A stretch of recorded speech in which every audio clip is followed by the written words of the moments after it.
teman-teman, assalamualaikum. Di sini saya sama Mbak Anis nih. Mbak Anis bisa ceritain nggak sih gimana pertama kali masuk Banjari? Bukan masuk ya, berdirinya lah lebih Nah, tepatnya ya. berdirinya. Eh, Sebelumnya tuh memang musola ini tuh sepi sekali, Mbak. Jadi kayak bener-bener nggak ada nyawanya. Apalagi kan dulu kan musolanya tuh kecil, kayak bener-bener gimana ya. Terus ada renovasi ini tuh kok malah jadi pemudanya tuh kayak nggak ada gitu di musola. Terus akhirnya ada salah satu orang kampung ini, dia tuh memang bener-bener orang berada dan orangnya memang baik banget dan memang suka Alhamdulillah. sedekah, Mbak, Hmm. beneran. Terus akhirnya dia memberikan donatur lah istilahnya, Iya. dibelikan peralatan alat banjari lengkap. Itu niatnya mungkin untuk memajukan dan mengamankan para pemuda jasa mungkin maksudnya kayak gitu. Karena kan kalau misalnya malam minggu gitu kan anak-anak sini tuh yang muda-muda itu kayak lebih kelayapan kan, ditakutkan mungkin kayak pergaulan bebas, Pergaulannya bebas biar ya. menjauhi pergaulan bebas juga mengamankan hati orang tua masing-masing juga kan. Jadi akhirnya alhamdulillah Mbak Farah dibelikan peralatan lengkap itu, anak-anak tahu, diberitahu, akhirnya ada ya, Banyak yang masuk. ada yang ikut. Terus akhirnya akhirnya tapi ya gitu mungkin ya masih belum terketuk lah Iya, hatinya masih. ke musola mau belajar itu, mau pertama kali mencoba banjari itu bener-bener kayak pakai boxer, nggak nggak pakai sarung, nggak pakai boxer gitu, kayak kaos apa ya, kayak gak bajuan lah, bebas Memang atasan masih gitu. awal-awal. Mungkin mereka belum paham. Dan ada juga nih yang perempuan nggak pakai jilbab, pakai baju tidur ke musola, Mbak, bener-bener kayak ya Allah, kayak kuncitan dua direm dia bandoan itu benar-benar salawatan di sini. Nah itu istilahnya nggak apa-apa ya, Ya, karena kan masih masih awal, awal masih dan masih kecil juga.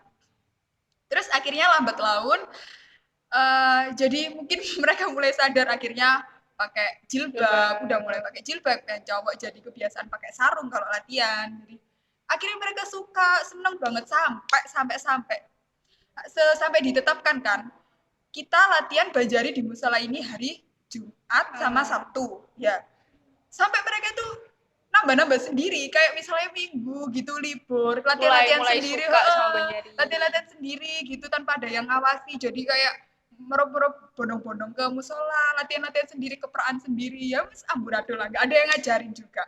Terus akhirnya ada juga mungkin kenalan dari mas-mas di sini, dulu itu kayak ada grup Banjari udah lama lah, intinya itu kayak uh, angkatannya siapa ya, Mas Haris, angkatannya Mas Oh, Haris itu pelatih kita guys sekarang, alhamdulillah dipegang Mas Haris.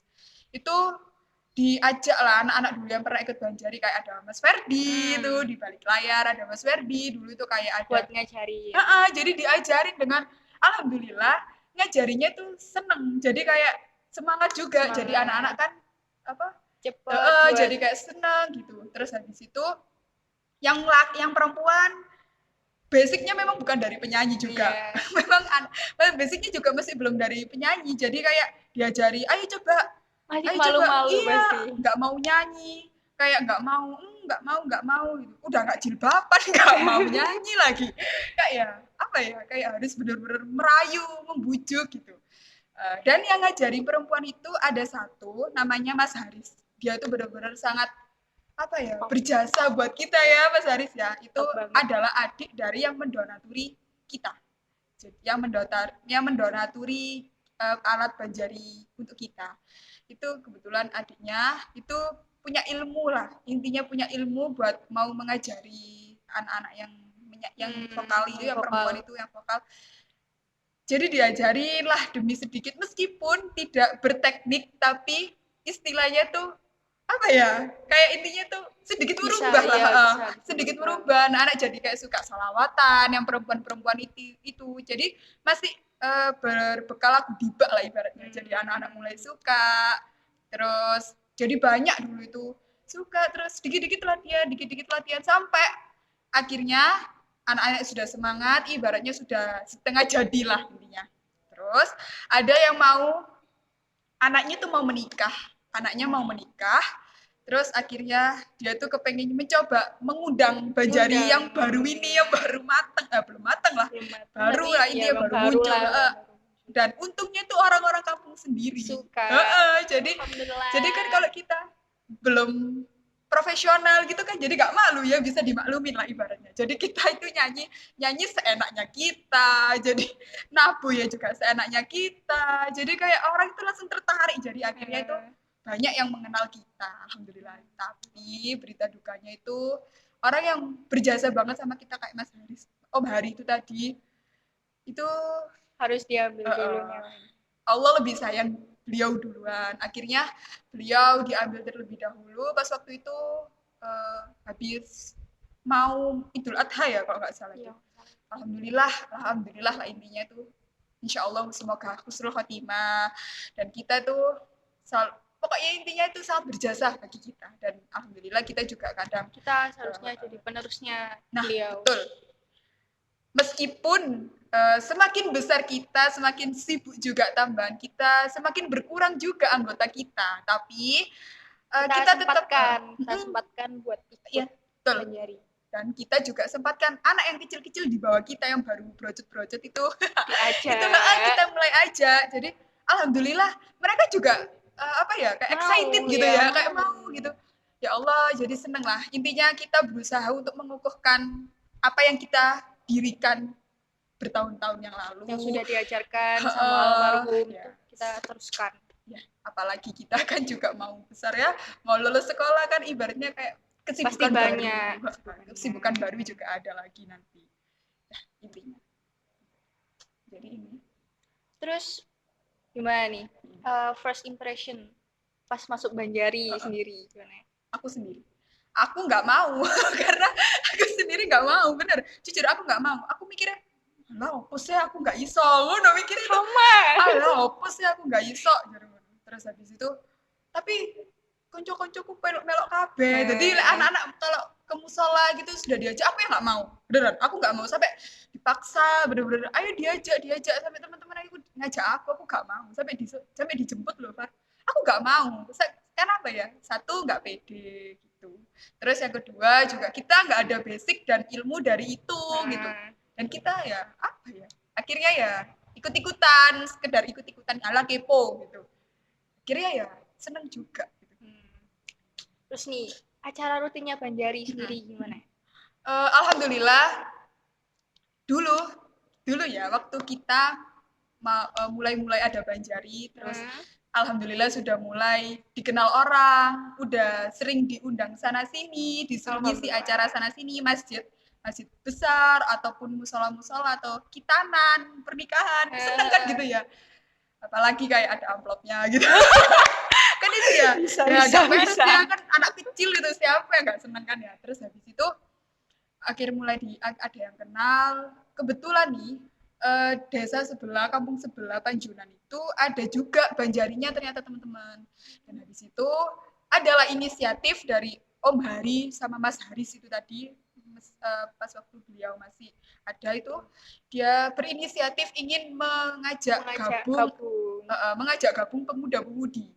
Kalau bisa satu kelurahan. Biar tambah rame gitu. Sebelumnya itu ada IPPNU sama IPEN. Nah, itu sempat sudah berkembang, tapi nggak jadi, bubar tengah jalan. Akhirnya kita inisiatif mengganti perkumpulan itu tadi dengan mengadakan majelis. Ada majelis namanya? Majelis Syifaul Qulub. Nanti kalian kalau ikut ya, kalau misalnya ada gitu. Harus ikut ya. Nanti kita share. Itu diadakan setiap 1 bulan sekali. Dan di sisi lain sebelum kita mengadakan itu sudah ada rutinan tersendiri dari musola ini, itu namanya di rutinan itu khusus orang-orang Jaseng sendiri ya, terutama RT 12, RT 13 itu sendiri yang datang. Terus itu diadakan 2 minggu 1 kali, jadi 1 bulan 2 kali. Kalau Syifaul Qulub itu 1 bulan sekali dan itu yang didatangi sekelurahan Buli Sidokare. Jadi alhamdulillah jamaahnya makin banyak dan banyak yang menunggu. Terus kita dulu kan pernah itu kayak bantuin di musola-musola buat beres-beres. Itu kan juga pernah kan? Iya. Itu inisiatif dari teman-teman juga ya. Dan alhamdulillah saya itu juga nggak tahu gitu kayak kok anak-anak punya inisiatif seperti itu dan bener-bener itu kalau libur itu teman-teman mereka itu bawa pel-pelan, bawa sapu di musola-musola kecil ya Mbak Farah. Iya, Di musola-musola kecil bener-bener kayak ngepel, bersihin tempat wudhu. Itu seru banget Seru sih. banget, Pol. Tapi aku belum pernah ikut. Soalnya aku waktu Ya, itu adalah adalah ada jadi nggak kegiatan sempat. Tapi aku lain. tahu anak-anak melakukan itu. Jadi semuanya, lakinya, ceweknya, seneng banget. Ya Allah. Alhamdulillah berkah. Alhamdulillah ya. Itu kita berharap juga.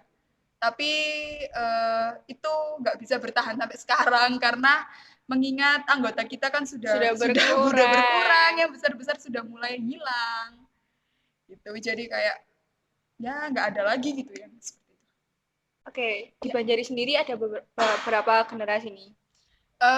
Ada sebetulnya tuh yang kita memberi tingkatan itu karena biar semangat aja gitu, biar kayak ada sawangannya generasi. Jadi kalau angkatan kita yang pertama benar-benar baru muncul itu dikasih nama senior. Senior.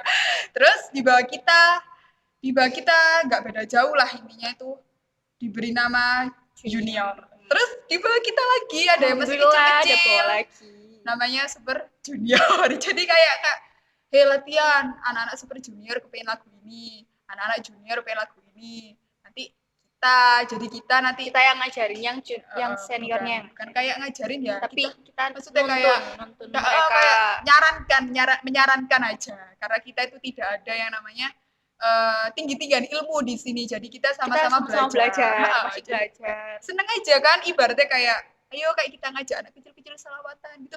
Nanti kan berkahnya juga buat kita. Insyaallah. Amin. Terus ya kayak seneng aja gitu, kayak terus sampai kadang jadi kayak yang besar kayak yang lebih males sekarang ya kayak latihan. Kayak anak yang kecil-kecil tuh yang cowok. Sampai jemput gitu ke rumah. Mbak Anis, ayo latihan. Saking semangatnya jadi kita kayak terketuk. Aduh, ojo males. Arek-arek cilik ini kayak semangat gitu. Keren. Terus yang senior nih harus lebih semangat lagi. Ya, betul. Jadi sekarang ya senior tinggal berapa, Mbak? Ya mungkin memang sudah sudah ada memiliki kesibukan sendiri, kan sudah mulai lulus satu persatu, ada yang kuliah, kerja. Buat yang senior nih, gimana caranya ngelatih vokal sama terbangnya? Senior untuk ngelatih vokal sama terbangnya. Untuk yang terbang itu kan mungkin kita memang waktu awal ada Banjari, kita yang cewek-cewek mungkin lebih ke vokal ya. Jadi kita nggak tahu tentang terbang menerbang itu ya.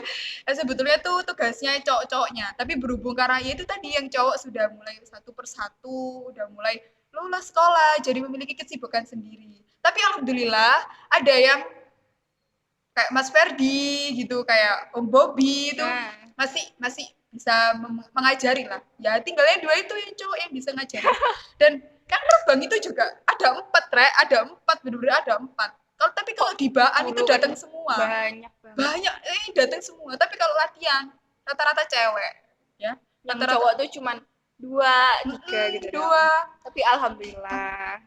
Intinya tetap bersolawat. Tuh. Yang vokal nih. Kalau misalnya latihan gitu gimana? Alhamdulillah. Ya mungkin kalau yang junior itu kalau dikasih tahu bisa langsung nangkep. Ibaratnya kan masih udah besar lah ya. Terus kalau yang super junior ya mungkin mereka kan masih labil ya. Jadi kayak bener-bener susah gitu kalau dikasih tahu, agak susah gitu, kayak kurang menangkap. Terus kalau misalnya kita mengarahkan seperti ini, mereka tidak bisa menerima. Jadi kayak gondok gitu. Kita ngerayu. Jadi pinter-pinternya tapi mereka nangkepnya yang B. Jadi kita pinter-pinternya lah intinya menghandle, merangkul, karena kita juga harus ingat kita dulu tuh seperti itu waktu masih kecil, kita juga susah dikasih tahu. Aku sendiri juga kalau dikasih tahu sama Om Hari dulu tuh kayak males, tapi ya nggak boleh, jadi kita harus saling memahami. Oke. Untuk kedepannya nih rencana kedepannya untuk Banjari biar tetap ada gitu gimana? Segala cara sudah kita pikirkan ya, apalagi kayak anak-anaknya sudah senior, terutama saya sendiri. Saya kan juga udah SMA ya, sekarang udah naik kelas 3 SMA ya, mau lulus. Banyak kesibukannya pasti. Banyak kesibukan. Terus kalau setelah lulus SMA ini otomatis kan kita juga entah aku melanjutkan sekolah Kuliah, atau aku kerja. Jadi kan tidak ada bener. waktu luang kayak gini biasanya kan. Jadi salah satunya yang bisa meneruskan tuh ya bawahnya kita kayak junior sama super junior. Makanya itu kita merangkul kan jadi kita rangkul sekarang ya, apa caranya itu dia tuh semakin suka nanti ibaratnya jadi kita kayak waktu kita mau ada waktu luang gitu kita main ke sini tuh jadi masih ada gitu kayak ibaratnya kayak reuni, ya Allah ada adikku gitu kayak seneng gitu ya. Dan yang terpenting itu dibaan lah, dibaannya itu harus tetap ada gitu kan. Ibaratnya kan kalau misalnya dibaannya ada, anak-anak muda itu pasti kan berkumpul. Nah, kalau pulang itu biasanya anak-anak itu minta latihan. Masih kumpul lagi, iya. latihan lagi. Dan yang latihan itu lebih dari yang biasanya latihan biasanya. Entah itu dari anak peladon ikut latihan, dari mana ikut latihan. Jadi ibaratnya itu waktu dibaan itu mengumpulkan semua anak muda. Apalagi sekarang majelisan Syifaul Qulub itu yang ikut bukan orang-orang kampung sebelah-sebelah. Ada Mbak dari kayak komunitas Shakermania, alhamdulillah ada yang ikut, bawa terbang, bantuin terbang.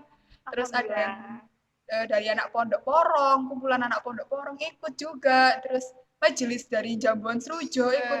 Jadi kayak apa ya? Mereka tidak pernah ikut latihan sama kita, tapi mereka tuh ikut nerbangi, saking senengnya ikut mengiringi. Jadi kita yang melihat itu kayak lebih semangat mengadakan majelisan itu. Jadi ya intinya itulah perkumpulannya itu tadi, syiarnya itu tadi ya yang kalau bisa diutuhkan. Jadi itu tempat berkumpulnya anak-anak muda pecinta sholawat. Terakhir nih, motivasi buat yang pengen ikut Banjari atau buat anak-anak remaja sekarang lah. Ya, anak-anak sekarang. Motivasi, sebetulnya motivasinya itu yang pertama suka sholawat dulu, jangan Banjarinya. Kalau kita ikut Banjari kan jadi kayak alah salah-salahan belajar tapi tidak memahami. Jadi yang betul itu motivasinya itu kita kepo apa sih sholawat itu, terus kita mempelajari ya, terus kita menerapkannya. Jadi itu nanti memiliki feel yang beda gitu. Ya, kayak terus satu lagi kita waktu liburan corona ini guys, jadi kan latihan sementara diliburkan, terus dibaan sementara diliburkan, terus habis itu yang para petua-petua ini itu kangen sama sholawat tuh, sampai akhirnya kita memiliki inisiatif mengadakan sholawat kayak burda gitu loh Mbak. Jadi tapi dibaca berulang kali selama 1 jam, tapi tanpa diiringi terbang. Dan itu yang dipimpin oleh orang-orang tua-tua itu, dan ceweknya itu yang ikut baru 2, kalau bisa semuanya lah. Kalau yang cewek-ceweknya biar kayak lebih rame gitu. Oke. Intinya senang sholawat guys. Kalau kita senang sholawat, insya Allah kita bisa. Amin. Terima kasih Mbak Ani. Sampai sama-sama Mbak Farah. Wassalamualaikum warahmatullahi wabarakatuh.